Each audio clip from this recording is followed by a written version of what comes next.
So ನಿದ್ದೆ ಹೋಗ್ಬಿಟ್ಟಿದ್ದೀನಿ ನಾನು. ಆ ಕ್ವಶನ್ ಸರಿ ಮಾಡ್ಕೊಂಡು ಅಂತ ಎದ್ಬಿಟ್ಟು ಹಿಂಗೆ ಅವಾಗ ಎಚ್ಚರ ಆಗಿದೆ, ನೋಡ್ತೀನಿ ಜೀಪ್ ಟ್ರ್ಯಾಕ್ ಅಲ್ಲಿ ನಿಂತಿದ್ದೀವಿ ನಾವು. ಕರೆಕ್ಟ್ ಜೀಪ್ ಟ್ರ್ಯಾಕ್ ಮಧ್ಯದಲ್ಲಿ ಹಿಂದೆಗಡೆ ಬ್ಲ್ಯಾಕ್ ಪ್ಯಾಂಥರ್ ನಿಂತಿದೆ. ನನ್ನ ಜಾಗ ಅಂತ ಗೊತ್ತಾಗಬೇಕಲ್ಲ ಬೇರೆ ಟೈಗರ್ಸ್ಗೆ. ಸೊ ಮರಗಳು ಸಿಕ್ಕರೆ ಸ್ಕ್ರಾಚ್ ಮಾಡೋದು, ಹೈಟ್ ನಿಂತ್ಕೊಂಡು ಸ್ಕ್ರಾಚ್ ಮಾಡುತ್ತೆ. ಅಂದರೆ ಏನಕ್ಕೆ ಬೇರೆ ಟೈಗರ್ಸ್ ಗೊತ್ತಾಗಲಿ ಎಷ್ಟು ಹೈಟ್ ಇದೆ ಅಂತ. ಸೊ ಆ ಟೈಗರ್ ಬಂದು ಹೈಟ್ ಇದ್ರೆ ಅದಕ್ಕಿಂತ ಮೇಲೆ ಸ್ಕ್ರಾಚ್ ಮಾಡುತ್ತೆ. Actually elephants do 90% mock charge ಅಂತ ಹೇಳ್ತಾರೆ. ಅಂದ್ರೆ ಆಕ್ಚುಲಿ ಅಟ್ಯಾಕ್ ಮಾಡಲ್ಲ ಅದು. ಆನೆಗಳು ಅಟ್ಸ್ಕೊಂಡ್ ಬರುತ್ತೆ, ನೀವು ನಿಂತ್ಕೊಂಡು ಹತ್ರದವರೆಗೂ ಬಂದು ವಾಪಸ್ ಹೊಡೋಗುತ್ತೆ. ಜನರಲಿ ಯಾವುದೇ ಪ್ರಾಣಿಗಳಿಗಾಗ್ಲಿ ಎರಡು ಕಾಲಿನ ಮನುಷ್ಯ ಅಂತಂದ್ರೆ ಅದಕ್ಕೆ ಭಯ. ಬಟ್ ಟೈಗರ್ಗೆ ನಮ್ಮನ್ ಕಂಡ್ರೆ ಹತ್ತಷ್ಟು ಭಯ ಇರ್ತದೆ. ಅದಕ್ಕೆ ಹೆಣ್ಣು ಮರಿ ಹಾಕುತ್ತಲ್ಲ ಟೈಗರ್ಸ್ಗಳು, 18 ತಿಂಗಳು ಸಾಕುತ್ತೆ. 18 ತಿಂಗಳು ಆದ್ಮೇಲೆ ಆ ಮರಿಗಳು ತಿನ್ನಕ್ ಬಂದಾಗ ಅವಾಗ ವಾರ್ನ್ ಮಾಡುತ್ತೆ, ಅವಾಗ ಟೈಮ್ ಟು ಗೋ ಅಂತ. ನಾವು ಮಾಡಿದ ಕೆಲಸನ ಗುರುತಿಸಿ ನಾನೊಬ್ಬ film maker, but wild life films ನ ಜಾಸ್ತಿ ಮಾತಾಡ್ತೀನಿ. ಈಗ ಇಂಟರ್ನ್ಯಾಷನಲ್ ಬ್ರಾಡ್ಕಾಸ್ಟರ್ಸ್ ಇರ್ಬೋದು, BBC ಇರ್ಬೋದು, ಡಿಸ್ನಿ ಇರ್ಬೋದು. ಸೊ ಇವರೆಲ್ಲ ಅಸೈನ್ಮೆಂಟ್ ಕೊಡೋ ಸ್ಟಾರ್ಟ್ ಮಾಡೋದು. ಟೈಗರ್ ಅಂತ ಇವರು ಪ್ರಿಯಾಂಕಾ ಚೋಪ್ರಾ ವಾಯ್ಸ್ ಔಟ್ ಕೊಟ್ಟಿದ್ದಾರೆ ಅದಕ್ಕೆ. ನನ್ನ cameraman. Meet the most majestic creatures on earth, intimately filmed like never before. Narrated by Priyanka Chopra Jonas.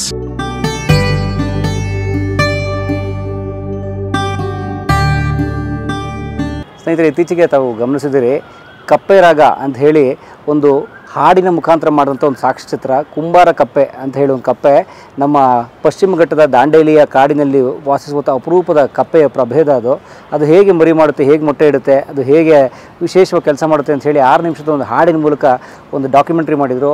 ಬರೀ ಡಾಕ್ಯುಮೆಂಟ್ರಿ ಅಲ್ಲ ಸ್ನೇಹಿತರೆ, ಅದಕ್ಕೆ ಈ ಜಗತ್ತಿನ ಅತಿ ಶ್ರೇಷ್ಠ ಪ್ರಶಸ್ತಿ, ವೈಲ್ಡ್ ಲೈಫ್ ಫಿಲ್ಮ್ಸಿಗೆ ಕೊಡುವಂಥ ಅತಿ ಶ್ರೇಷ್ಠ ಪ್ರಶಸ್ತಿ ಗ್ರೀನ್ ಆಸ್ಕರ್ ಸಿಕ್ಕಿತ್ತು. ಅದರ ಮೇಕರ್ ನಮ್ಮ ಪ್ರಶಾಂತ್ ನಾಯಕ್ ಅವರು. ಸೊ ನಾವು ಅವ್ರನ್ನ ಮಾತಾಡ್ಸೋಣ ಬನ್ನಿ ಸ್ನೇಹಿತರೆ. ಪ್ರಶಾಂತ್ ನಾಯಕ್ ಅದರ ಡೈರೆಕ್ಟರು, ಅದರ ಹಿಂದಿನ ರೂವಾರಿ. 6 ವರ್ಷ ಕಷ್ಟಪಟ್ಟು ಆ ಕಪ್ಪೆರಾಗ ಮಾಡಿದ್ದಾರೆ. ನೀವು ನೋಡಿಲ್ಲ ಅಂತ ದಯಮಾಡಿ ಯೂಟ್ಯೂಬಲ್ಲಿದೆ ನೋಡಿ. ಮೈ ರೋಮಾಂಚನ ಆಗುವಂಥ ಒಂದು ವಿಡಿಯೋ ಅದು, ಡಾಕ್ಯುಮೆಂಟ್ರಿ ಫಿಲ್ಮ್ ವಿತ್ ಸಾಂಗ್ ಅದು. ಸೊ ಸರ್, ಸ್ವಾಗತ ಕಲಾ ಮಾಧ್ಯಮಕ್ಕೆ. ಸ್ಟಾರ್ಟ್ ಆಗಿ ಮುಂಚೆ ನಮ್ಮದೊಂದು ಸಣ್ಣ ಒಂದು ಕಪ್ಪೆರಾಗದ್ದು ನಿಮಗೆ ಒಂದು ವಾವ್, ಅಯ್ಯೋ ದೇವರೇ. Global premiere launch 16 March. ಕಪ್ಪೆರಾಗ ಜಗಕ್ಕೆಲ್ಲ ನಾನೇ ಕುಂಬಾರ. ಅಂದರೆ ಈ ಕಪ್ಪೆ ಮನುಷ್ಯ ಈ ಭೂಮಿ ಮೇಲೆ ಬರೋಕ್ಕೆ ಮೊದಲು ಬಂದದ್ದು ಕಪ್ಪೆಗಳು. ಸೊ ಈ ಕಪ್ಪೆ ಹೇಗೆ ಮನುಷ್ಯರ ಥರ ನಿಂತ್ಕೊಳ್ಳುತ್ತೆ, ಇದು ನಿಂತ್ಕೊಳ್ಳೋ ಕಪ್ಪೆ. ಇದು ನಿಂತ್ಕೊಂಡು ಹೇಗೆ ತನ್ನ ಗೂಡುಗಳನ್ನ ರಕ್ಷಣೆ ಮಾಡ್ಕೊಳ್ತೆ ಅನ್ನೋ ವಿಶೇಷವಾದ ವಿಡಿಯೋ ಅದು. ಧನ್ಯವಾದ ಸರ್, ವಿ ಆರ್ ಬ್ಲೆಸ್ಡ್. ಬನ್ನಿ ಇವ್ರ ಕಥೆ ಕೇಳೋಣ. ನಮಸ್ತೆ ಪ್ರಶಾಂತ್ ಅವರೇ, ಹೇಗಿದ್ದೀರಾ? ಆರಾಮ್. ಕನ್ನಡಕ್ಕೆ ಒಂದು ಒಳ್ಳೆ ಡಾಕ್ಯುಮೆಂಟ್ರಿ ಕೊಟ್ಟಿದ್ದೀರಾ, ಅದು ಹಾಡಿನ ರೂಪದಲ್ಲಿ. ಎಷ್ಟು ಕಷ್ಟಪಟ್ಟು ಎಲ್ಲ ಸೆರೆ ಹಿಡಿದಿರಾ ಕಪ್ಪೆಗಳ ಜೀವನ. ಅಭಿನಂದನೆಗಳು ಕನ್ನಡಿಗರ ಪರವಾಗಿ. Thank you. ಯಾರು ಪ್ರಶಾಂತ್? ನಾನೊಬ್ಬ filmmaker, but wildlife ಫಿಲ್ಮ್ಸ್ನ ಜಾಸ್ತಿ ಮಾತಾಡ್ತೀನಿ. ಸೊ ಆ್ಯಕ್ಚುಲಿ ಯಾವ ಊರು? ನಾನು ಬೆಂಗಳೂರೇ. ಹಿನ್ನೆಲೆ ಇದು ಹುಟ್ಟಿದ ಬ್ಯಾಂಗ್ಳೂರೇ. ಸೊ ನಮ್ಮ ತಂದೆ ಆ್ಯಕ್ಚುಲಿ ರಿಟೈರ್ಡ್ ಪಾಸ್ಪೋರ್ಟ್ ಆಫೀಸರು. ನಂದು BBM ಆಗಿದೆ ಎಜುಕೇಷನ್ನು. ಸೊ ಅದಾದಮೇಲೆ ಅಂದರೆ ಕಾರ್ಪೊರೇಟ್ ಕಂಟಿನ್ಯೂ ಮಾಡೋಕ್ಕೆ ಇಷ್ಟ ಇರಲಿಲ್ಲ. ಕಾರ್ಪೊರೇಟ್ ಕೆಲಸ ಮಾಡ್ತೀರಾ? ಮುಂಚೆ ಕೆಲಸ ಮಾಡ್ತಿದ್ದೆ. ಅದಾದಮೇಲೆ ಮುಂಚೆನೇ ನಮ್ಮ ತಂದೆ ಅವಾಗವಾಗ ರಜದಲ್ಲೆಲ್ಲ ಈ ಧರ್ಮಸ್ಥಳ, ಕಾಡು ಇದೆಲ್ಲ ಕರ್ಕೊಂಡು ಹೋಗ್ತಾಯಿದ್ರು. ಅವಾಗ ಕಾಡು ಬಗ್ಗೆ ತುಂಬ ಆಸಕ್ತಿ ಹುಟ್ಬಿಡ್ತು, ಅಂದರೆ ನೇಚರ್ ಅದು ಇದು ಅಂತ. ಸೊ ಅವಾಗ ಗೊತ್ತಿಲ್ದಂಗೆ ಈ ವೈಲ್ಡ್ ಲೈಫು, ನೇಚರ್ ಇದೆಲ್ಲ ಇಂಟ್ರೆಸ್ಟ್ ಬಿಲ್ಡ್ ಆಗಿತ್ತು ನನಗೆ. ಮತ್ತು ಕಾಲೇಜ್ ಟೈಮ್ಲೆಲ್ಲ ನನಗೆ ಜಾಸ್ತಿ ಒಂಥರ ಫಿಲ್ಮ್ ಮೇಕಿಂಗು ಈ ಥರ ಇಂಟ್ರೆಸ್ಟ್ ಇರೋದ್ರಿಂದ, ಸೊ ವೈಲ್ಡ್ ಲೈಫು ನನ್ನ ಫೇವ್ರೆಟ್ ಸಬ್ಜೆಕ್ಟ್ ಆಗಿರೋದ್ರಿಂದ ಸೊ ಅದನ್ನೇ ಚೂಸ್ ಮಾಡಿಕೊಂಡು ನಾನು ವೈಲ್ಡ್ ಲೈಫ್ ಫಿಲ್ಮ್ಸ್ ಮಾಡ್ತಾ ಹೋದೆ. ಸೊ ನಾನು ಫಸ್ಟು 2011 ಅನ್ಸಂಗ್ ಅಂತ ಭದ್ರಾ ಟೈಗರ್ ರಿಸರ್ವ್ ಬಗ್ಗೆ ಒಂದು ಡಾಕ್ಯುಮೆಂಟ್ರಿ ಮಾಡಿದ್ದೆ. ಅನ್ಸಂಗ್ ಅಂತ 2011-12. ಸೊ ಅದು ಅಂದರೆ ಜನರಲಿ ಈಗ ಟೈಗರ್ ರಿಸರ್ವ್ ಅಂತಿದ್ದಂಗೆ ಎಲ್ರಿಗೂ ಬಂಡೀಪುರ, ನಾಗರಹೊಳೆ ಅಷ್ಟೇ ಗೊತ್ತಿರ್ತಿದ್ದು ಅವಾಗ. ಬಟ್ ಭದ್ರಾ ಟೈಗರ್ ರಿಸರ್ವ್ ಅಂತಲೂ ಒಂದು ಟೈಗರ್ ರಿಸರ್ವ್ ಇದೆ ಅನ್ನೋದು ಅಷ್ಟು ಅಂದರೆ ಅವಾಗ 2011 ತುಂಬ ಜನಕ್ಕೆ ಗೊತ್ತೇ ಇರಲಿಲ್ಲ. ಸೊ ನನಗೆ ಅವಾಗ ಒಂದ್ಸಲ ಆ ಕಾಡಲ್ಲಿ ಓಡಾಡಬೇಕಾದ್ರೆ ಅಂದರೆ ಎಷ್ಟು ಚೆನ್ನಾಗಿದೆ, ಅಂದರೆ ಎಷ್ಟು ಡೈವರ್ಸಿಫೈಡ್, ಅಂದರೆ ವೆಜಿಟೇಷನ್ ಇರ್ಬೋದು, ಒಂದು ಲ್ಯಾಂಡ್ಸ್ಕೇಪ್ ಇರ್ಬೋದು, ಫಾರೆಸ್ಟ್ ಇದಿರ್ಬೋದು. ಸೊ ಅವಾಗ ನನಗೆ ಇದ್ರ ಬಗ್ಗೆ ಹಿಂಗಾದರೂ ಜನಕ್ಕೆ ತೋರಿಸ್ಬೇಕು, ಅಂದರೆ ಈ ಥರನೂ ಒಂದು ಕಾಡಿದೆ, ಬರೀ ಅದು ಎರಡೇ ಅಲ್ಲ ಅಂತ ಹೇಳಿ. ಅದಲ್ದಿರೋ ಕಾಡಿಂದ ಹೆಚ್ಚಾಗಿ ಕಾಡಿನ ಒಳಗೆ ಒಂದು ಈ ಫಾರೆಸ್ಟ್ ಅಂದರೆ ಫ್ರಂಟ್ ಲೈನ್ ಸ್ಟಾಫ್ ಅಂತ ನಾವು ಹೇಳ್ತೀವಿ, ಅವ್ರು ಹೇಗೆ ಕೆಲಸ ಮಾಡ್ತಾರೆ, ಒಂದು ಆಂಟಿ ಪೋಚಿಂಗ್ ಕ್ಯಾಂಪಲ್ಲಿ ಇತ್ಕೊಂಡು ಒಂದು 6 ತಿಂಗಳು ಫ್ಯಾಮಿಲಿ ನೋಡಿದಿರ ಕಾಡಲ್ಲೇ ಇತ್ಕೊಂಡು ಅವ್ರ ಜೀವನ ಹೇಗೆ ಅಂತ ಅನ್ನೋದು. ಸೊ ಅದ್ರ ಬಗ್ಗೆನೇ ಅದೊಂದು ಡಾಕ್ಯುಮೆಂಟ್ರಿ ಮಾಡಿದೆ 2011-12. ಏನಾದ್ರು ದ ಅನ್ಸಂಗ್ ಅಂತ. ಈಗಿದೆ ಯೂಟ್ಯೂಬಲ್ಲಿ ಇದೆ. ಅವಾಗಲೇ ನಾವು ಬಿಟ್ಟಿದ್ವಿ. ಸೊ ಕನ್ನಡದಲ್ಲೂ ಇಂಗ್ಲೀಷ್ ಎರಡರಲ್ಲೂ ಇದೆ.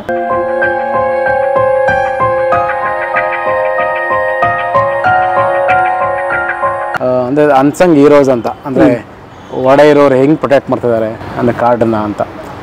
ಅಂದರೆ ಒಂದು ಫ್ರಂಟ್ ಲೈನ್ ಸ್ಟಾಫ್ ಆಗಿ ದಿನ ಒಂದು 15 ಕಿಲೋಮೀಟ್ರ್ ಪೆಟ್ರೋಲಿಂಗ್ ಮಾಡೋದವರು, ಕಾಡಲ್ಲಿ ನಡ್ಕೊಂಡು ಹೋಗ್ಬೇಕಾಯ್ತು. ಇವಾಗೆಲ್ಲ GPS ಅದೆಲ್ಲ ಇದೆ, ಅವಾಗೆಲ್ಲ GPS ಇಲ್ಲ, ಏನೂ ಇಲ್ಲ. ಅಂದರೆ ಎಷ್ಟು ಅಂದರೆ ಪ್ರೊಟೆಕ್ಷನ್ ವೈಸಲ್ಲಿ ಅಷ್ಟೊಂದೇನು ಅವ್ರಿಗೆ ಅಷ್ಟೊಂದು ಪ್ರೊಟೆಕ್ಷನ್ ಇರಲಿಲ್ಲ. ಬಟ್ ಏನೋ ಒಂದು ಎಕ್ಸ್ಪೀರಿಯನ್ಸ್ ಮೇಲೆ ಹೋಗೋರು. ಸೊ ಅವ್ರನ್ನೆಲ್ಲ ಮಾತಾಡ್ಸ್ಬೇಕಾದ್ರೆ ಹೇಳೋರು, ನಾವು ದಿನ ಬೆಳಗ್ಗೆ ಒಂದು 5 ಗಂಟೆಗೆ ಎದ್ಬಿಟ್ಟು ನಾವು ಅಂದರೆ ಪೆಟ್ರೋಲಿಂಗ್ ಹೋದರೆ ನಾವು ವಾಪಸ್ ಬರ್ತೀವಿ ಅನ್ನೋದೇ ನಮ್ಗೆ ಗೊತ್ತಾಗ್ತಾ ಇರಲಿಲ್ಲ ಅಂತ ಹೇಳೋರು. ಅಂದರೆ ರಿಸ್ಕ್ ಇರುತ್ತೆ. ಅಂದರೆ ಆನೆಗಳಿರೋದು. ಸೊ ಯಾವಲ್ಲ ಅವರು ಭಯ ಬೀಳ್ತಿದ್ರೆ ಜಾಸ್ತಿ ಆನೆಗಳಿಗೆ ಅಥವಾ ಕರಡಿಗಳಿಗೆ. ಯಾಕಂದರೆ ಆನೆಗಾಗಲಿ ಕರಡಿಗಾಗಲಿ ಪೋರ್ ಐಸೈಟ್ಸ್ ಇರುತ್ತೆ.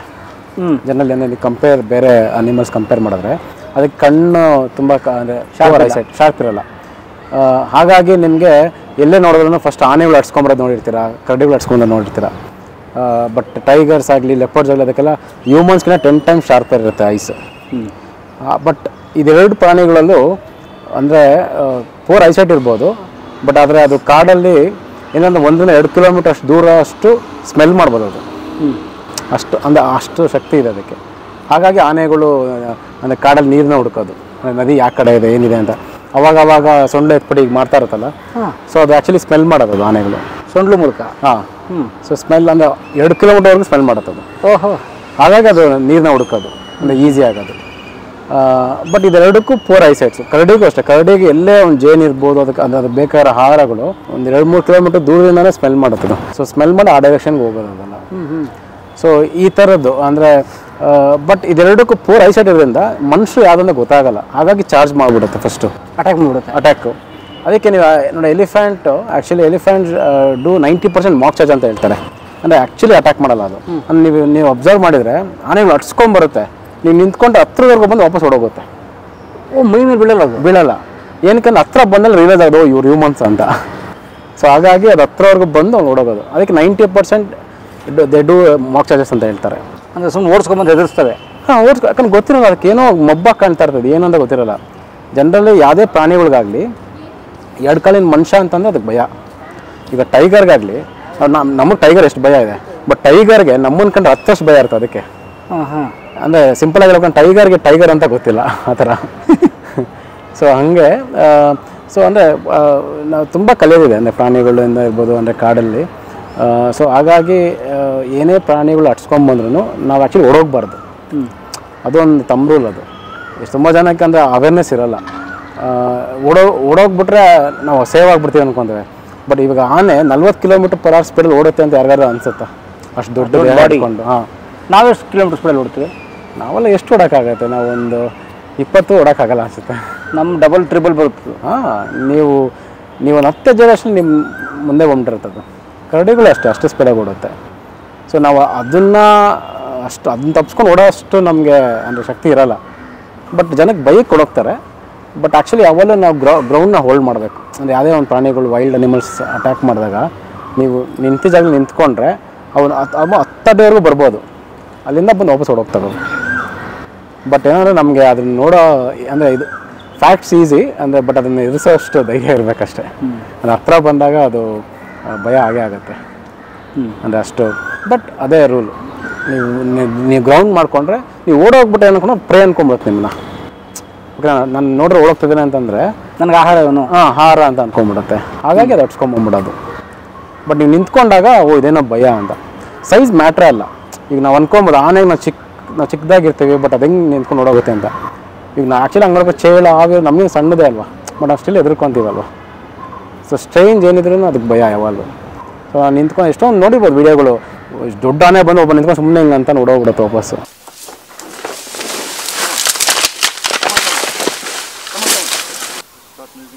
ಬಟ್ ಏನಕ್ಕೆ ಅಂತಂದರೆ ಅದು ಒಟ್ಟಿನಲ್ಲಿ ಅದಕ್ಕೆ ಇದು ಪ್ರೇ ಅಂತ ಅನಿಸ್ಬಾರ್ದು ಅಷ್ಟೇ, ಯಾವುದೇ ಪ್ರಾಣಿಗಾಗಿರ್ಬೋದು. ಸೊ ಇದು ಆ್ಯಕ್ಚುಲಿ ಅಂದರೆ ಕಾಡಲ್ಲಿ ಸೊ ಇದೆಲ್ಲ ಇವ್ರು ತಿಳ್ಕೊಂಡಿರ್ತಾರೆ. ಅಂದರೆ ಕಾಡಿನಲ್ಲಿ ಫ್ರಂಟ್ ಲೈನ್ ಸ್ಟಾಫ್ಸ್ ಆಗಲಿ ಇದರಿಂದನೇ ಅವರು ಗಾರ್ಡ್ಗಳಾಗಲಿ ವಾಚರ್ಸ್ ಆಗಲಿ, ಹಾಗಾಗಿ ಅವ್ರು ಓಡಾಡ್ಕೊಂಬರಕ್ಕೆ ಈಸಿ ಆಗೋದು.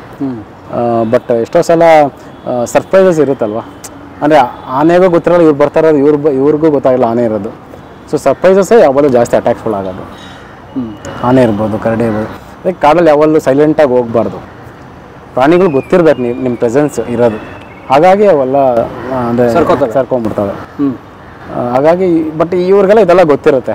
ಬಟ್ ಅದು ಎಷ್ಟೋ ಸಲ ಸರ್ಪ್ರೈಸಸ್ ಇರುತ್ತೆ. ಅಂದರೆ ಏನಾಗಿದೆ ಅಂತ ಗೊತ್ತಿರಲ್ಲ. ಈ ಥರ ಅಟ್ಯಾಕ್ಸ್ಗಳು ಆಗೋ ಚಾನ್ಸಸ್ ತುಂಬ ಇರುತ್ತೆ. ನೀವು ನೋಡಿರ್ಬೇಕು ಎಷ್ಟೋ ಥರ ಕರಡಿ ಅಟ್ಯಾಕ್ಗಳು ಜನರಲಿ ಆಗೋದು. ಕರಡಿಗೆ ತುಂಬ ಭಯ ಜಾಸ್ತಿ ಇರುತ್ತೆ. ಅದಕ್ಕೆ ಅದು ಡಿಫೆನ್ಸಿವ್ ಆಗಿ ಓಡೋಕೆ ಜಾಗ ಇರೋ ಓಡೋಗ್ಬಿಡುತ್ತೆ. ಜಾಗ ಇಲ್ಲದಿದ್ದಾಗಲೇ ಈ ಇನ್ಸಿಡೆಂಟ್ಸ್ಗಳೆಲ್ಲ ಆಗೋದು. As you can see there, the bear, after being taken out of the well, they're attacking a guard there. The animal had been lifted out. So ಆ ಥರ ಅನ್ಸಂಗ್ ಮಾಡಿದ್ರಿ. ಅನ್ಸಂಗು ಇದ್ರ ಬಗ್ಗೆ ಅಂದರೆ ಒಳಗಡೆ ಒಂದು ಫ್ರಂಟ್ ಲೈನ್ ಸ್ಟಾಫ್ ಎಷ್ಟು ಕಷ್ಟ ಬೀಳ್ತಾರೆ ಒಂದು ಊಟನ ಆ್ಯಕ್ಚುಲಿ ಅಂತ ಇವಾಗ ನಾನು ಸುಮ್ಮನೆ ಅವ್ರ ಹತ್ರ ಮಾತಾಡಬೇಕಾದ್ರೆ ನಾವು ಅನ್ಕೊತಾ ಇದ್ವಿ, ಸರ್ ನಿಮ್ಗೇನು ಈ ಪಾನಿಪುರಿ ತಿನ್ನಬೇಕು ಅನ್ಸುತ್ತೆ, ನೀವು ಹೋಗಿ ತೊಗೊಂಡು ತಿಂದ್ಬಿಡ್ತೀರಾ. ನಮಗೆ ಅನಿಸುತ್ತೆ, ಬಟ್ ಯಾರು ಹೋಗ್ಲಿಕ್ಕೆ ಆಗಲ್ಲ. ಅಂದರೆ ಕಾಡಿಂದ ಆಚೆ ಹೋಗ್ಬೇಕನ್ನೋದೇ ಒಂದು ದೊಡ್ಡ ಸಾಹಸ. ಒಂದು ಕಡೆ ಬ್ಯಾಕ್ ವಾಟ್ರ್, ಒಂದು ಕಡೆ ಕಾಡು, ಈ ಥರ ಎಲ್ಲ. ಸೊ ಈ ಸಣ್ಣ ಸಣ್ಣ ಸ್ಟೋರಿಗಳು ನನಗೆ ಓಕೆ ಇವ್ರ ಬಗ್ಗೆ ಆ್ಯಕ್ಚುಲಿ ತುಂಬ ಜನ ಗೊತ್ತಿಲ್ಲ. ಯಾಕಂದರೆ ಫಸ್ಟ್ ಆಫ್ ಆಲ್ ಪಬ್ಲಿಕ್ಗೆ ಅದು ಆ್ಯಕ್ಸಸ್ಸೇ ಇರೋಲ್ಲ. ರಿಸರ್ವ್ ಫಾರೆಸ್ಟ್ ಅಲ್ವಾ, ಯಾರು ಹೊರಡೆ ಹೋಗಂಗಿಲ್ಲ, ಆ್ಯಕ್ಟ್ ಇರುತ್ತೆ, ಏನೋ ಆ್ಯಕ್ಟ್ ಎಲ್ಲ ಇರುತ್ತೆ. ಸೊ ಅವ್ರು ಹೊರಡೆ ಹೋಗೋದೇ ಆಗೇ ಇಲ್ಲ. ಪ್ಲಸ್ ಆಮೇಲೆ ಇವ್ರ ಬಗ್ಗೆ ಅಂತೂ ಗೊತ್ತೇ ಇರೋಲ್ಲ ಜನಕ್ಕೆ. ಸೊ ಹಾಗಾಗಿ ನಾನು ಅಲ್ಲಿ ಅಂದರೆ ಫಾರೆಸ್ಟ್ ಡೈರೆಕ್ಟ್ರನ್ನ ಅಪ್ರೋಚ್ ಮಾಡಿ, ಸರ್ ಇದು ಆ್ಯಕ್ಚುಲಿ ಇದ್ರ ಬಗ್ಗೆ ಗೊತ್ತಾಗಬೇಕು, ನೀವು ಹೇಗೆ ಪ್ರೊಟೆಕ್ಟ್ ಮಾಡ್ತಿದ್ದೀರಪ್ಪ, ಅಂದರೆ ನಮ್ಮ ರಿಸರ್ವ್ಸ್ ಇರ್ಬೋದು, ಇದನ್ನೆಲ್ಲ ಜನಕ್ಕೂ ಗೊತ್ತಾಗಬೇಕಲ್ಲ, ಅಂದರೆ ಎಷ್ಟು ಕಷ್ಟ ಬೀಳ್ತೀರ ನೀವು ಅಂತ ಅಂತಂದಾಗ ಅವ್ರು ಅವಾಗ ಆಯಿತು ಅಂತ ಪರ್ಮಿಷನ್ ಕೊಟ್ಟರು. ಪರ್ಮಿಷನ್ ಕೊಡ್ತೀನಿ, ಬಟ್ ₹1 ಕೇಳಬಾರ್ದು ನೀವು ಅಂತಂದರು. ಇಲ್ಲ ನಾವು ಅಂದರೆ ಸೆಲ್ಫಾಗಿ ಮಾಡ್ತೀವಿ ಅಂತೇಳಿ 1 ವರ್ಷ ತೊಗೊಂಡು, ಅಂದರೆ ನಮಗೆ ಯಾವಾಗ ಆಗುತ್ತೆ ಹೋಗೋಕ್ಕಾದಾಗ, ಸೊ ಅಲ್ಲಿ ಹೋಗಿ ಅವ್ರ ಜೊತೆನೇ ಸ್ಟೇ ಮಾಡ್ಕೊಂಡು, ಆಂಟಿಪೋಚಿಂಗ್ ಕ್ಯಾಪಲ್ಲಿ ನಾವು ಸ್ಟೇ ಆಗಿದ್ದು ಅವ್ರ ಜೊತೆ. ಸೊ ಅವ್ರದ್ದು ಜೀವನ ಎಲ್ಲ ತಿಳ್ಕೊಂಡು ಆವಾಗ ಇದ್ರ ಬಗ್ಗೆ ಒಂದು ಅನ್ಸಂಗ್ ಅಂತ ಒಂದು ಫಿಲಮ್ ಮಾಡಿದ್ವಿ. ಕಾಡು ಮನುಷ್ಯನ ಎರಡನೇ ಮನೆಯಲ್ಲ, ಅದು ಅವನ ಉಗಮ ಸ್ಥಾನ. ಮಾನವನು ಕಾಡಿಗೆ ಮರಳುವುದೇ ಆತನ ನಿಜವಾದ ಸ್ವರ್ಗಾಗಮನ. 11-12 ಮಾಡಿದ್ದೀರಿ. 11-12 ಮಾಡಿದ್ದೆ. ಅಂದರೆ ನೀವು ಒಂದು 12 ವರ್ಷದಿಂದ ಫಿಲ್ಮ್ ಮೇಕರ್. ಹಾಂ ಹೌದು. ಅಂದರೆ ಅದಕ್ಕೆ ಮುಂಚೆ ಆ್ಯಕ್ಚುಲಿ ನಾನು ಮೀಡಿಯಾದಲ್ಲಿ ಎಡಿಟರ್ ಆಗಿದ್ದೆ. ಅಂದರೆ TV9 ಇರ್ಬೋದು, ಸುವರ್ಣ, ಇಲ್ಲೆಲ್ಲ ಇದೆ. ಅಂದರೆ ಅವೆಲ್ಲ ಒಂದು ಏನೋ ಫಿಲ್ಮ್ ಮಾಡ್ಬೋದು ಅಂತ ಅಂದ್ಕೊಂಡು ಅಂದರೆ ಅಲ್ಲಿಗೆ ಅಂದರೆ ಕಾಲಿಟ್ಟೆ. ಬಟ್ ಅದು ಬೇರೆನೇ ದಿಕ್ಕು ಅಂತ ಗೊತ್ತಾಯಿತು. ಅಂದರೆ ನನ್ನ ಸ್ಟೈಲ್ ಅಲ್ಲ ಅದು ಅಂತ ಗೊತ್ತಾಯಿತು. ಸೊ ಹಾಗಾಗಿ ನಾನು ಅದನ್ನು ಬಿಟ್ಟು ಸೊ ಈ ಅನ್ಸಂಗ್ ಅಂತ ಫಿಲಮ್ ಆ್ಯಕ್ಚುಲಿ ಫಸ್ಟು ಇಂಡಿಪೆಂಡೆಂಟಾಗಿ ಅದನ್ನು ಮಾಡಿದ್ದು ನಾನು. ಸೊ ಅಲ್ಲಿಂದ ಬೇರೆ ಫಿಲಮ್ಸ್ ಮಾಡಿಕೊಂಡು ಬರ್ತಾಯಿದ್ದು. ಸೊ ಹಾಗಾಗಿ ಅಂದರೆ ನಾವು ಮಾಡೋ ಕೆಲಸನ ಗುರುತಿಸಿ ಈಗ ಇಂಟರ್ನ್ಯಾಷನಲ್ ಬ್ರಾಡ್ಕಾಸ್ಟರ್ಸ್ ಇರ್ಬೋದು, BBC ಇರ್ಬೋದು, ಡಿಸ್ನಿ ಇರ್ಬೋದು, ಸೊ ಇವರೆಲ್ಲ ಅಸೈನ್ಮೆಂಟ್ಸ್ ಕೊಡೋಕೆ ಸ್ಟಾರ್ಟ್ ಮಾಡೋದು. ಹೌದಾ? ಹಾಂ. ಯಾವ್ದು ನೋಡಿ? ಅನ್ಸಂಗ್ ನೋಡಿ. ಅನ್ಸಂಗ್ ನೋಡಾದ್ಮೇಲೆ. ಹೌದು, ಅನ್ಸಂಗ್ ನೋಡಾದ್ಮೇಲೆ. ಸೊ BBC ಟಚ್ ಸಿಕ್ಬಿಡ್ತು. ಹಾಂ ಹೌದು. ನಮ್ಮದು ಆ್ಯಕ್ಚುಲಿ ರೀಸೆಂಟಾಗಿ ದ ಟೈಗರ್ಸ್ ಅಂತ ಡಿಸ್ನಿ ನೇಚರ್ದು ಒಂದು ಫಿಲಮ್ ರಿಲೀಸ್ ಆಯಿತು ಮೊನ್ನೆ. ಲಾಸ್ಟ್ ಡಿಸ್ನಿ ಹಾಟ್‌ಸ್ಟಾರಲ್ಲಿದೆ. ಏನು ಟೈಗರ್ಸ್ ಅಂತ? ಟೈಗರ್ ಅಂತಾನೆ ಟೈಟ್ಲೇ ಟೈಗರ್ ಅಂತ. ಇವರು ಪ್ರಿಯಾಂಕಾ ಚೋಪ್ರಾ ವಾಯ್ಸ್ ಔಟ್ ಕೊಟ್ಟಿದ್ದಾರೆ ಅದಕ್ಕೆ. ನೀವು ಡೈರೆಕ್ಟ್ರಾ? ಇಲ್ಲ ನನ್ನ ಕ್ಯಾಮ್ರಾಮ್ಯಾನ್. ಸೊ ಹಾಗೆ ಅಂದರೆ ಈ ಥರ ಅಂದರೆ ಇವಾಗ ನಮ್ಮ ಪ್ರೊಫೆಷ್ನಲ್ ಏನೋ ಹುಡ್ಕೊಬೇಕಲ್ಲ ಕೆಲಸ. ಅಂದರೆ ಬೇರೆ ಏನೋ ಮಾಡಿಕೊಂಡು ಇದನ್ನು ಮಾಡೋದಕ್ಕಿಂತ ಅಂದರೆ ಫಿಲ್ಮ್ ಮೇಕಿಂಗಲ್ಲೇ ಇರೋಣ, ಫಿಲ್ಮ್ ಮೇಕಿಂಗ್ ಇಟ್ಕೊಂಡೆ ಅಲ್ಟಿಮೇಟಾಗಿ ನಾವು ಏನು ಮಾಡಬೇಕು ಅಂತ ಮಾಡೋಣ ಅಂತ ಅಂದ್ಕೊಂಡು. ಸೊ ಜೀವನಕ್ಕೆ ಏನೋ ಬೇಕಲ್ಲ ಅಂತೇಳಿ ಈ ಥರ ಕ್ಯಾಮ್ರಾಮ್ಯಾನ್ ಆಗಿ ಬೇರೆ ಇಂಟರ್ನ್ಯಾಷನಲ್ ಬ್ರಾಡ್ಕಾಸ್ಟರ್ಸ್ಗೆ ಇವ್ರಿಗೆ ಶೂಟ್ ಮಾಡೋದು. ಅದು ಅಸೈನ್ಮೆಂಟ್ ಮೇಲೆ ಅವ್ರು ಕಮಿಷನ್ ಮಾಡ್ತಾರೆ ಇಷ್ಟು ದಿನ ಇದು ಅಂತ. ಸೊ ಸ್ಕ್ರಿಪ್ಟ್ ಆಗಲಿ ಅಂದರೆ ಸ್ಕ್ರಿಪ್ಟ್ ಅಂದರೆ ವೈಲ್ಡ್ ಲೈಫಲ್ಲಿ ಸ್ಕ್ರಿಪ್ಟ್ ಅನ್ನೋದು ಇರೋದಿಲ್ಲ. ನೀವೇನು ಸಿಕ್ಕುತ್ತೆ ಸ್ಕ್ರಿಪ್ಟ್ ಅಂದರೆ ಸೀಕ್ವೆನ್ಸ್ ಅದ್ರ ಮೇಲೆ ಬಿಲ್ಡ್ ಮಾಡ್ಕೊಂಡು ಸ್ಟೋರಿನ ಬಿಲ್ಡ್ ಮಾಡ್ಕೊಂಡು ಹೋಗೋದು. ಯಾಕಂದರೆ ವೈಲ್ಡ್ ಲೈಫ್ ಈಸ್ ಅನ್ಪ್ರೆಡಿಕ್ಟಬಲ್ ಅಲ್ಲ. ಅಲ್ಲಿ ಹೋಗಿ ನಾವು ಆ್ಯಕ್ಷನ್ ಕಟ್ ಅಂತ ಹೇಳೋಕ್ಕಾಗಲ್ಲ. ಓಕೆ ಟೈಗರ್ ಬನ್ನಿ ಅಂತ ಹೇಳೋಕ್ಕಾಗಲ್ಲ. ಯಾಕಂದರೆ ಎಷ್ಟೋ ಸಲ ನಾವು ಈ ಕಬಿನಿ ಬ್ಲ್ಯಾಕ್ ಪ್ಯಾಂಥರ್ ಕೇಳಬೇಕು ನೀವು. ಕರಿಚಿರುತ್ತೆ ಅದಕ್ಕೆ 20 ದಿನ ಶೆಡ್ಯೂಲ್ ಹಾಕ್ಕೊಂಡಿದ್ವಿ. ಅಂದರೆ ಇದ್ರದ್ದು ಬಿಹೇವಿಯರ್ನ ಶೂಟ್ ಮಾಡಬೇಕು ಅಂತ. ಸೊ ಆ ಟೈಮಲ್ಲಿ 20 ದಿನದಲ್ಲಿ ಒಂದೇ ಸಲ ನೋಡ್ಲಿಕ್ಕಾಗಿದೆ ಅಷ್ಟೇ. ಜಸ್ಟ್ ನೋಡ್ಲಿಕ್ಕಾಗಿದೆ. ಅದು ಜಸ್ಟ್ ನೋಡ್ಲಿಕ್ಕಾಗಿದೆ, ಶೂಟ್ ಮಾಡೋಕ್ಕೂ ಅಲ್ಲ. ಅಂದರೆ ಅನ್ಪ್ರಿಡಿಕ್ಟಬಲ್. ನೀವು ಎಷ್ಟೋ ಸಲ ನಮ್ಗೆ ಪರ್ಮಿಷನ್ ಬೆಳಗ್ಗೆ 6 to 6 ಪರ್ಮಿಷನ್ ಇರುತ್ತೆ, ಫಾರೆಸ್ಟ್ ಪರ್ಮಿಷನ್. ಬೆಳಗ್ಗೆ 6 ಗಂಟೆಗೆ ನಮ್ಮ ಕಡೆ ತೊಗೊಂಡೋಗ್ಬೋದು. ಅಂದರೆ ಎಲ್ಲ ವೆಹಿಕಲ್ ಎಲ್ಲ ರಿಜಿಸ್ಟರ್ ಮಾಡಿರ್ತೀವಿ ಕ್ಯಾಮ್ರಾಯಿಂದ ಎಲ್ಲ. ಸೊ ಬೆಳಗ್ಗೆ ಒಂದು 6 ಗಂಟೆಗೆ ಹೋದರೆ ಈವ್ನಿಂಗ್ 6:30ವರೆಗೂ ನಾವು ಶೂಟ್ ಮಾಡ್ಬೋದು. ಎಷ್ಟೋ ಸಲ ಹೇಗಾಗುತ್ತೆ ಅಂತಂದರೆ ನಾವು ಒಂದ್ಸಲ ಇನ್ನೂ ನೆನಪಿದೆ ಆ ಬ್ಲ್ಯಾಕ್ ಪ್ಯಾಂಥರ್ ಆ ಶೆಡ್ಯೂಲಲ್ಲಿ ಮಧ್ಯಾಹ್ನ ಒಂದೊಂದ್ಸಲ ಆಚೆ ಹೊರಗಡೆ ಹೋಗಿ ಊಟ ಮಾಡ್ಕೊಂಡು ಬರ್ತೀವಿ. ಇಲ್ಲಾಂದರೆ ಈ ಬ್ರೆಡ್ಡು ಅದು ಇದನ್ನು ಪಾರ್ಸಲ್ ಥರ ಜೀಪಲ್ಲಿ ತೊಗೊಂಡು ಹೋಗಿ ಇರ್ತೀವಿ. ಅಲ್ಲೇ ತಿನ್ಕೊಂಡು ಒಂದೊಂದ್ಸಲ ಇರುತ್ತೆ. ಈ ಮಧ್ಯಾಹ್ನದ ಹೊತ್ತು ಒಂದು ತಿನ್ನಲಿಕ್ಕೆ ಇಷ್ಟ ಇರೋಲ್ಲ. ಅಂದರೆ ಈ ಬೇಸಿಗೆಯಲ್ಲಿ ಆ್ಯಕ್ಚುಲಿ ಎಸ್ಪೆಷಲಿ ಒಂದ್ಸಲ ಹೀಗೆ ನಾವು ಆಚೆ ಹೋಗ್ಬಿಟ್ಟು ಊಟ ಮಾಡಿಕೊಂಡು ಮತ್ತೆ ಕಾಡೊಳಗೆ ಹೋಗಿದ್ವಿ. ಸ್ವಲ್ಪ ಬಿಸಿಲಿಗೆ ಅಂದರೆ ಇಲ್ಲಿ ತುಂಬ ವೆಯ್ಟಿಂಗ್ ಗೇಮ್ ಅಲ್ಲ ವೈಲ್ಡ್ ಲೈಫ್ ಅಂದರೆ, ವೆಯ್ಟ್ ಮಾಡೋದು ಜಾಸ್ತಿ ಇರುತ್ತೆ, ಪ್ರೊಡಕ್ಟಿವಿಟಿ ಕಮ್ಮಿ ಇರುತ್ತೆ ಯಾವಾಗಲೂ. ಅಂದರೆ ನಾವು ಸುಮ್ಮನೆ ಟ್ರೇಸ್ ಮಾಡಿ ಟ್ರ್ಯಾಕ್ ಮಾಡಿ ಓಕೆ ಇವತ್ತು ಈ ಕಡೆ ಹೋಗಿದೆ, ಈ ಕಡೆ ಬರ್ಬೋದು. ಸೊ ಲಂಗೂರ್ಸ್ ಅಲಾರಾಮ್ ಕಾಲ್ಸ್ಗಳ ಮೇಲೆ ನಾವು ಟ್ರ್ಯಾಕ್ ಮಾಡ್ತಾ ಇರ್ತೀವಿ, ಬೇರೆ ಪ್ರೇ ಅನಿಮಲ್ಸ್ ಮೇಲೆ. ಈ ಜಿಂಕೆಗಳು ಕೂಗ್ತವೆ, ಅಂದರೆ ಡೇಂಜರ್ ಇದ್ದರೆ ಕೂಗ್ತವೆ, ಇಲ್ಲಾಂದರೆ ಲಂಗೂರ್ ಇದ್ದರೆ ಕೂಗುತ್ತೆ. ಸೊ ಅದ್ರ ಮೇಲೆ ನಾವು ಟ್ರೇಸ್ ಮಾಡೋದು ಫಾರೆಸ್ಟಲ್ಲಿ. ಬಟ್ ಹೀಗೆ ನಾವು ವೆಯ್ಟ್ ಮಾಡ್ಬೇಕಾದ್ರೆ ಅಂದರೆ ಏನೂ ಸೈನ್ಸೇ ಇರಲಿಲ್ಲ. ಸೊ ನೀವೇನು ಸೈನ್ ಇಲ್ದಾಗ ಲೈಟಾಗಿ ನಿದ್ದೆ ಬರೋ ಸ್ಟಾರ್ಟ್ ಆಗುತ್ತೆ ನಮಗೆ. ಸೊ ನಿದ್ದೆ ಹೋಗ್ಬಿಟ್ಟಿದ್ದೀನಿ ನಾನು. ಅಂದರೆ ನಮ್ಮ ಡ್ರೈವರ್ ಇದ್ದಾನೆ, ನಾನು ಹಿಂದೆ ನಿದ್ದೆ ಹೋಗ್ಬಿಟ್ಟಿದ್ದೀನಿ. ಸೊ ನಿದ್ದೆ ಹೋಗ್ತಾ ಸ್ವಲ್ಪ ಹಿಂಗೆ ಜರ್ಕೊಂಡಾಗ ಏನಾಯಿತು, ನನ್ನದು ಕುಷನ್ ಇರುತ್ತಲ್ಲ ಅಂದರೆ ಜಿಪ್ಸಿಗೆ, ಆ ಕುಷನ್ ಸರಿ ಮಾಡ್ಕೊಂಡು ಅಂತ ಎದ್ಬಿಟ್ಟು ಹಿಂಗೆ ಅವಾಗ ಎಚ್ಚರ ಆಗಿದೆ. ನೋಡ್ತೀನಿ ಜೀಪ್ ಟ್ರ್ಯಾಕಲ್ಲಿ ನಿಂತಿದ್ದೀವಿ ನಾವು. ಕರೆಕ್ಟಾಗಿ ಜೀಪ್ ಟ್ರ್ಯಾಕ್ ಮಧ್ಯದಲ್ಲಿ ಹಿಂದೆಗಡೆ ಬ್ಲ್ಯಾಕ್ ಪ್ಯಾಂಥರ್ ನಿಂತಿದೆ. ಅಂದರೆ ಟೈಮಿಂಗ್ ನೋಡಿ ಹೆಂಗಿದೆ ಅಂದರೆ ಒಂದು 2 ಗಂಟೆ 2:15 ಮಧ್ಯಾಹ್ನ. ಆ್ಯಕ್ಚುಲಿ ಮಧ್ಯಾಹ್ನದ ಹೊತ್ತು ಕ್ಯಾಟ್ಸ್ಗಳು ಮೂಮೆಂಟ್ಸೇ ಇರೋಲ್ಲ, ತುಂಬ ರೇರ್ ನಿಮ್ಗೆ ಯಾವಲ್ಲೂ ಕ್ಯಾಟ್ಸ್ಗಳು ಟೈಗರ್ ಆಗಲಿ ಲೆಪರ್ಡ್ಸ್ ಆಗಲಿ ಬೆಳಗಿನ ಜಾವ ಇಲ್ಲ ಸಂಜೆ ಟೈಮಲ್ಲೇ ನಿಮ್ಗೆ ಆ್ಯಕ್ಟಿವಿಟಿ ಅದ್ರದ್ದು. ಮಧ್ಯಾಹ್ನ ಎಲ್ಲ ಲೆಪರ್ಡ್ಸ್ ಎಲ್ಲ ಮರದ ಮಲ್ಕೊಂಡಿರ್ತವೆ, ಇಲ್ಲ ಟೈಗರ್ಸ್ ಏನಾದ್ರು ವಾಟರ್ ಹೋಲು ಈ ಥರದಲ್ಲಿ ಇರ್ತವೆ. ಮೂಮೆಂಟ್ಸ್ ತುಂಬ ಕಮ್ಮಿ, ಏನಾದರೂ ತುಂಬ ರೀಸನ್ ಇದ್ದರೆ ಮಾತ್ರ ಮೂಮೆಂಟ್ಸ್ ಇರುತ್ತೆ. ಬಟ್ ಅವತ್ತು ನಮಗೆ ಮಧ್ಯದಲ್ಲಿ ನಿಂತ್ಕೊಂಡು ನೋಡ್ತಾ ಇದ್ದಾರೆ ನಮ್ಮನ್ನು. ನಮ್ಗೆ ಆ ಗಾಬರಿಗೆ ಕ್ಯಾಮ್ರಾ ನಮ್ಮದು ಅಂದರೆ ವ್ಯಾರಿ ಕ್ಯಾಮ್ ಅಂತ ಒಂದು ಕ್ಯಾಮ್ರಾ ಇತ್ತು, ಅದನ್ನು ಬೂಟ್ ಮಾಡೋಕ್ಕೆ 1 ಮಿನಿಟ್ ಅದು ಆನ್ ಮಾಡಿದ್ರೆ 1 ನಿಮಿಷ ತೊಗೊಳ್ತದೆ ಆನ್ ಆಗೋಕ್ಕೆ. ಅಷ್ಟೊತ್ತಲ್ಲಿ ಅದು ಅಂದರೆ ಪಾಸ್ ಮಾಡಿ ಹೊರಟೆ ಹೋಯ್ತು. ಅಂದರೆ ಈ ಥರ ನಿಮ್ಮಲ್ಲಿ ಅಟ್ಯಾಕ್ ಮಾಡಲಿಲ್ಲ? ಇಲ್ಲ ಯಾವತ್ತು ವೈಲ್ಡ್ ಜೀಪ್. ಹಾಂ ನಮ್ದು ಓಪನ್ ಜಿಪ್ಸಿನೇ. ಹಾಂ ಆ್ಯಕ್ಚುಲಿ ವೈಲ್ಡ್ ಲೈಫಲ್ಲಿ ಅಂದರೆ ವೈಲ್ಡ್ ಅನಿಮಲ್ಸ್ ಯಾವುದು ಅಟ್ಯಾಕ್ ಮಾಡಲ್ಲ. Zoo animals danger, but wild animals danger ಇಲ್ಲ ಯಾವಾಗ. ಎಲ್ಲರೂ ಅನ್ಕೊತಾರೆ ಹುಲಿ ಒಂದು ಅಟ್ಯಾಕ್ ಮಾಡಿಬಿಡುತ್ತೆ, ಲೆಪರ್ಡ್ ಅಟ್ಯಾಕ್ ಮಾಡಿಬಿಡುತ್ತೆ. ಅದೇ ಹೇಳೋದಲ್ಲ, ಈಗ ನಮ್ಗೆ ಎಷ್ಟು ಭಯನೋ ಅದಕ್ಕೆ 10% ನಾವು ಅದಕ್ಕೆ ಜಾಸ್ತಿ ನಮ್ಮ ಕಂಡ್ರೆ ಭಯ ಜಾಸ್ತಿ ಇರುತ್ತೆ ಅದಕ್ಕೆ. ಅಂದರೆ ಹ್ಯೂಮನ್ಸ್ ನೋಡಿ ಅದಕ್ಕೆ ಜಾಸ್ತಿ ಭಯ ಇರುತ್ತೆ. ಸೊ ನಮಗೇನಂತಂದರೆ ಇವಾಗ ನೋಡಿ, ನೀವು ಅಕಸ್ಮಾತ್ ನೀವು ಕಾಡಲ್ಲಿದ್ದರೆ ಅದು ನಮ್ಮನ್ನ ನೋಡಿದ್ರೆ ಲೆಪರ್ಡ್ಗಳು ನೋಡಿದ್ರೆ ಓಡೋಗ್ಬಿಡ್ತವೆ. ಟೈಗರ್ಸ್ ಅಂದರೆ ಓಡೋಗಲ್ಲ, ಯಾಕಂದ್ರೆ ಅದರ ಮೆಜೆಸ್ಟಿಕ್ ಅನಿಮಲ್ ಅದು. ನೀವು ನೋಡಿದ್ರೆ ಒಂದು ರೂಟ್ ಚೇಂಜ್ ಮಾಡಿ ಹೋಗ್ತಾ ಇರುತ್ತೆ ಹೊರತು ಅಟ್ಯಾಕ್ ಎಲ್ಲ ಏನಿಲ್ಲ. ಅಟ್ಯಾಕ್ ಆಗೋದು ಯಾವಾಗ ಅಂತಂದರೆ ಫ್ರಿಂಜರೀಸ್ ಅಂತ ಹೇಳ್ತೀವಲ್ಲ, ಕಾಡು ಅಂಚುಗಳಲ್ಲಿ ನೋಡಿ. ಈಗ for example tigers solitary life, ಅದು ಒಂದೇ ಇರೋದು ಅದು. ಸೊ ಒಂದು ಟೈಗರ್ಗೆ ಒಂದು ಟೆರಿಟರಿ ಅಂತ ಇರುತ್ತೆ, ಒಂದು ಜಾಗ ಅಂತ ಇದು ಮಾಡ್ಕೊಂಡಿರುತ್ತೆ ಕಾಡುಗಳಲ್ಲಿ. ಆ ಟೆರಿಟರಿ ಇನ್ನೊಂದು ಟೈಗರ್ ಇರೋಲ್ಲ.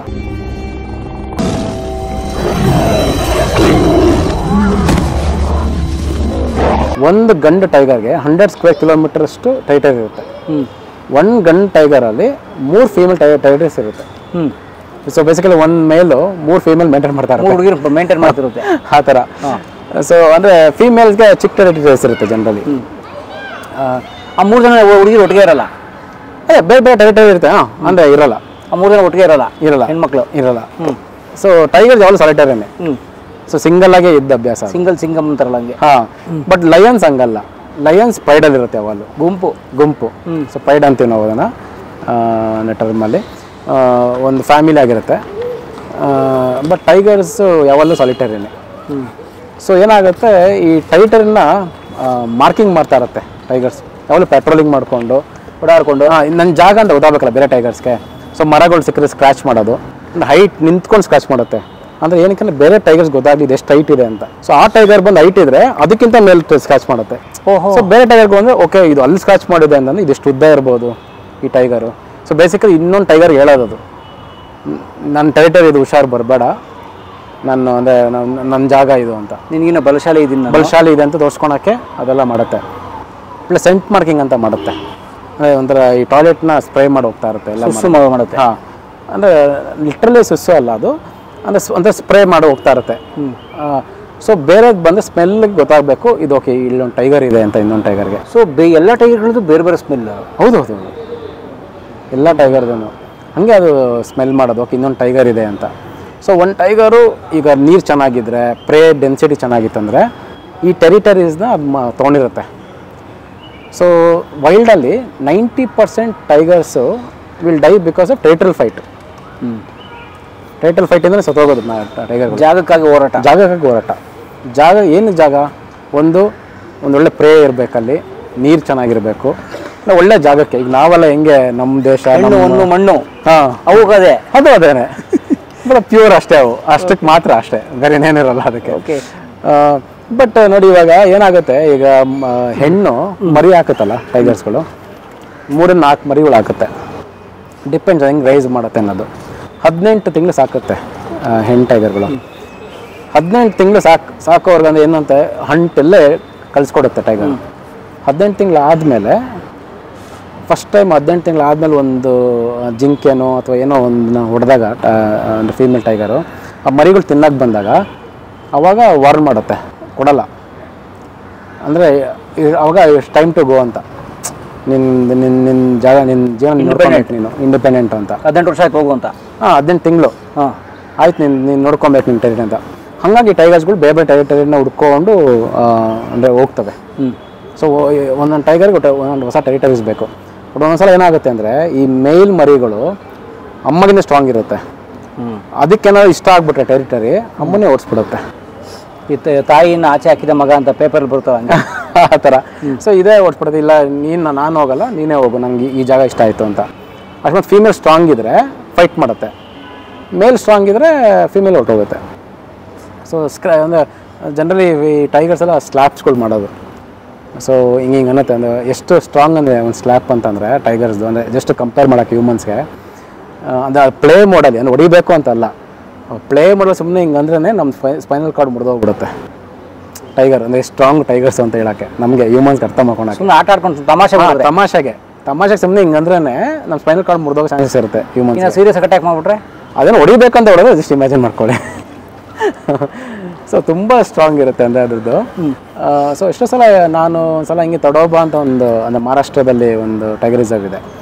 ಸೊ ಅಲ್ಲಿ ಒಂದು ಫ್ಯಾಮಿಲಿನ ನಾವು ಅಂದರೆ ಫಾಲೋ ಮಾಡ್ತಾ ಇದ್ವಿ, ಟೈಗರ್ ಫ್ಯಾಮಿಲಿನ. ಅಲ್ಲಿ ಇದೇ ಆ ಥರ ಆಯಿತು. ಅಂದರೆ ಒಂದು ಫೀಮೇಲು ಒಂದು 4 ಮರಿನ ರೈಸ್ ಮಾಡಿದ್ದು ಸಕ್ಸಸ್ಫುಲ್. ಅಂದರೆ ಜನರಲಿ 4 ಮರಿಗಳು ಬದುಕೋ ತುಂಬ ಕಷ್ಟ, ಬೇರೆ ಬೇರೆ ಅನಿಮಲ್ ಅಟ್ಯಾಕ್ ಮಾಡೋದಿರುತ್ತೆ.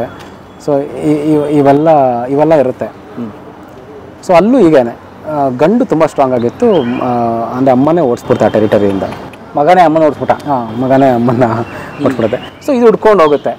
ಸೊ ಈ ಪ್ರೊಸೆಸ್ಸಲ್ಲಿ ಏನಾಗುತ್ತೆ, ಸ್ಟ್ರಾಂಗ್ ಆಗಿರೋ ಟೈಗರ್ಸು ಒಳ್ಳೆ ಟೆರಿಟರೀಸ್ನ ಮೇಂಟೈನ್ ಮಾಡ್ಕೊಂಡಿರುತ್ತೆ. ಈಗ ಯಾವ ಬಲಶಾಲಿ ಕಿಂಗ್ಸ್ ಹೆಂಗೆ ಅಂತ ಜಾಗ ಆ ಪ್ರಾಂತ್ಯ ಕರೆಕ್ಟು. ಸೊ ಅದೇ ಥರ ವಯಸ್ಸಾಗ್ತಾ ಟೈಗರ್ಗೂ ವಯಸ್ಸಾಗುತ್ತೆ. ಅಂದರೆ 12 ವರ್ಷ ಅಂದರೆ ವೈಲ್ಡಲ್ಲಿ ಅದರದ್ದು ಲೈಫು ಸ್ಪ್ಯಾನ್.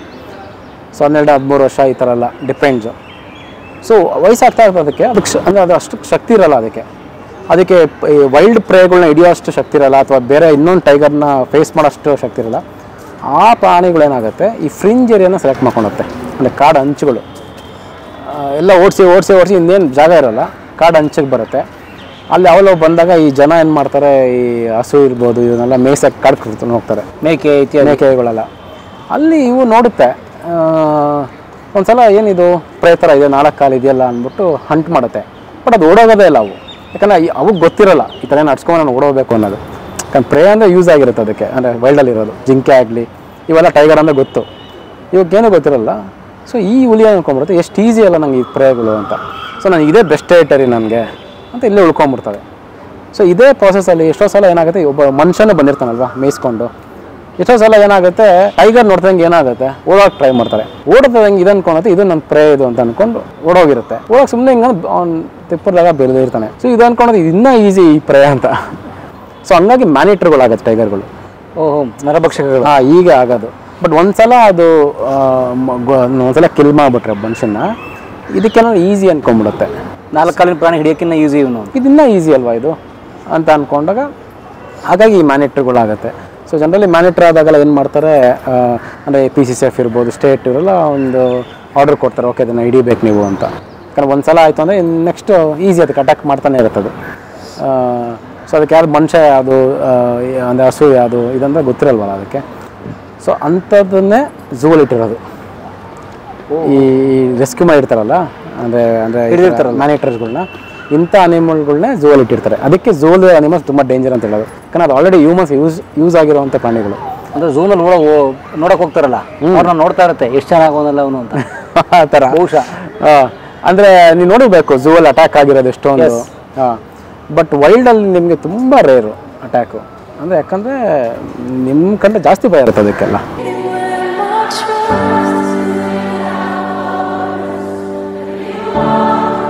ಸೊ ಹಂಗಾಗಿ ವೈಲ್ಡ್ ಯಾವಲ್ಲೂ ಸೇಫು. ಅಂದರೆ ಕಾಡು ತುಂಬ ಸೇಫ್ ಆ್ಯಕ್ಚುಲಿ, ಅಂದರೆ ಸಿಟಿಗಿಂತ. ಇಲ್ಲಿ ಮನುಷ್ಯರಿಗೆ ಭಯ ಬೀಳ್ಬೇಕು ನಾವು. ಅಲ್ಲಿ ಆ್ಯಕ್ಚುಲಿ ಏನು ಭಯ ಇಲ್ಲ ನಮಗೆ. ಆ್ಯಕ್ಚುಲಿ ನಮಗೇನು ಭಯನೇ ಇರಲ್ಲ. ಅಂದರೆ ಶೂಟ್ ಮಾಡ್ಬೇಕಾರಾಗಲಿ ನಮ್ಗೆ ಗೊತ್ತಂದರೆ ಹೆಂಗೆ ಇದನ್ನು ಅಬ್ಸರ್ವ್ ಮಾಡ್ಬೇಕು. ಈಗ ಆನೆನೂ ಅಷ್ಟೇ, ನೀವು ಆನೆ ಎಲ್ಲದಕ್ಕೂ ಒಂದು ಕಂಫರ್ಟ್ ಝೋನ್ ಅಂತ ಇರುತ್ತೆ ಎಲ್ಲ ಪ್ರಾಣಿಗಳಿಗೂ. ಎಷ್ಟು ಝೋನ್ ನಾವು ಎಷ್ಟು ಹತ್ರವರೆಗೂ ಹೋಗ್ಬೋದು, ಎಷ್ಟು ಅಪ್ರೋಚ್ ಮಾಡ್ಬೋದು ಅನ್ನೋದು ಇರುತ್ತೆ. ಈಗ ಆನೆ ನಾವು ಅಬ್ಸರ್ವ್ ಮಾಡಬೇಕು. ಆನೆ ಕಿವಿಗಳು ಸ್ಟ್ರೈಟ್ ಇದ್ದರೆ ಅದು ಅಂದರೆ ಡೇಂಜರ್ ಅಂತ ಅರ್ಥ. ಆರಾಮಾಗಿ ಅಲಾಡ್ಸ್ಕೊಂಡಿದ್ರೆ ಕಿವಿನ ರಿಲ್ಯಾಕ್ಸ್ ಆಗಿದೆ, ಏನು ಅದಕ್ಕೇನು ತೊಂದರೆ ಇಲ್ಲ ಅಂತ. ಬಟ್ ಸ್ಟ್ರೈಟ್ ಇತ್ತು ಅಂತಂದರೆ ಅದು ಸಿಟ್ಟಲ್ಲಿದೆ ಅಂತ ಅರ್ಥ. ಅವಾಗ ನಾವು ಅದು ಜಾಗ ಬಿಟ್ಬಿಡ್ಬೇಕು, ಸುಮ್ಮನೆ ಅದನ್ನು ಹತ್ರ ಹೋಗೋದು ಇದೆಲ್ಲ ಮಾಡೋಕ್ಕೆ ಹೋಗ್ಬಾರ್ದು ಅವಾಗ. ಸೊ ಈ ಥರದ್ದೆಲ್ಲ ಆಮೇಲೆ ಈ ಸೊಂಡ್ಲನ್ನು ಹೊಡೆಯೋದು ಹಿಂಗೆ ಹೊಡೆದಾಗ ಅದು ತುಂಬ ಫ್ರೆಶಸ್ ಆಗಿದೆ, ನಾವು ಜಾಗ ಬಿಡಲೇಬೇಕು ಅಂತ. ಸೊ ಈ ಥರದ್ದೆಲ್ಲ ನಮ್ಗೆ ಗೊತ್ತಿರಬೇಕು, ಅಂದರೆ ಕಾಡಲ್ಲಿ ಇರಬೇಕಾದ್ರೆ.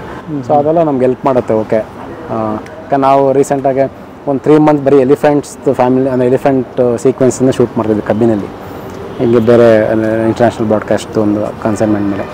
ಸೊ ಒಂದು ಫ್ಯಾಮಿಲಿ ಜೊತೆನೇ ನಾವು ಫಾಲೋ ಮಾಡ್ತಾನೆ ಇದ್ವಿ. ಅದಕ್ಕೂ ಹೆಂಗೆ ಅಂದರೆ ಆನೆಗಳಿಗೂ ಒಂದು ಬಾಂಡ್ ಬೆಳೆದ್ಬಿಡುತ್ತೆ. ಇವ್ರು ದಿನ ನೋಡ್ತಾ ಇದ್ದೀವಿ, ಇವ್ರು ಥ್ರೆಟ್ ಅಲ್ಲ ಅಂತ ಗೊತ್ತಾಗ್ಬಿಟ್ರೆ ಅದೇನೂ ಮಾಡೋದೇ ಇಲ್ಲ. ಅದು ಸಣ್ಣದಾಗಿ ಬೇರೆ ಏನೋ ಗಾಡಿ ಬಂದ್ಬಿಟ್ಟು ಅದನ್ನ ಚಾರ್ಜ್ ಮಾಡಿಬಿಡುತ್ತೆ. ನಮ್ಮ ಗಾಡಿ ಮೇಲೆ ಚಾರ್ಜೇ ಮಾಡ್ತಾ ಇರಲಿಲ್ಲ. ಸೊ ಅದಕ್ಕೂ ಅರ್ಥ ಆಗುತ್ತೆ, ಅಂದರೆ ಯಾರು ಥ್ರೆಟ್ ಅಲ್ಲ, ಇಷ್ಟೇ ಅರ್ಥ ಮಾಡ್ಕೊಳೋದು. ನಮ್ಗೆ ಇವನ ಕಡೆ ತೊಂದರೆ ಇದೆಯಾ, ತೊಂದರೆ ಇಲ್ಲ, ಅದು ಅರ್ಥ ಮಾಡ್ಕೊಂಬಿಡ್ತಾರೆ. ಬಟ್ ಅದು ಅರ್ಥ ಮಾಡ್ಕೊಬೇಕಂದ್ರೆ ನಾವು ಹೆಂಗೆ ಬಿಹೇವ್ ಮಾಡ್ತೀವಿ ಅನ್ನೋದ್ರ ಮೇಲೆ ಡಿಪೆಂಡ್ ಅದು. ಸೊ ಇದ್ರ ಮೇಲೆ ನಾವು ಅದನ್ನು ಅಬ್ಸರ್ವ್ ಮಾಡೋದು ಹೀಗೆಲ್ಲ. ಸೊ ಯಾವುದೋ ಕಾಡು ಪ್ರಾಣಿಗಳು ಸೇಫು ಮನುಷ್ಯರಿಗಿಂತ ಅವು ಇನ್ನೇ ನಮ್ಮ ಚೂರಿ ಹಾಕಲ್ಲ. ಕರೆಕ್ಟ್.